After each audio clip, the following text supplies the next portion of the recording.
the bricks and built the world's strongest foundation that we're about to irreversibly forget. And we're going to pay the ultimate price for this, because if you have a big, strong house with a weak foundation, it doesn't matter if it looks nice on the outside. The next flood will sweep it away. And that is exactly what will happen to most Americans in the coming crisis. So here we are, human beings in the 21st century, several lifetimes and a world away from our grandparents and their ways. Have we become better at living? I think not. I watch as we have become ever more expectant that the world owes us a living. Consumerism has reached epic proportions, and people feel aggrieved if they don't own the latest gadget.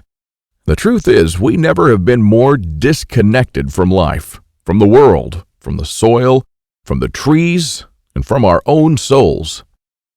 We're straying away from our roots on a dangerous road from which there will be no turning back. And the good and the bad news is that we're the last generation that can truly do something about it.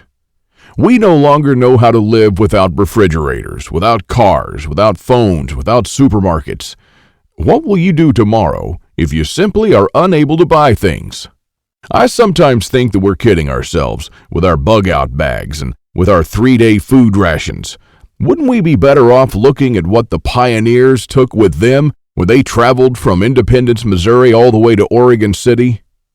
Game meat was unreliable even then, so don't think that they made this 5-month journey counting only on that. If your life depended on this, what bug-out bag would you take with you? I know I'd stick with whatever the pioneer had with him. He had to travel weeks on end without much help while taking cover from some native tribes at the same time.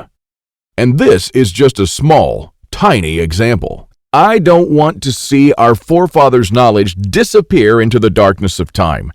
And if you care about your family and what America stands for, then neither should you.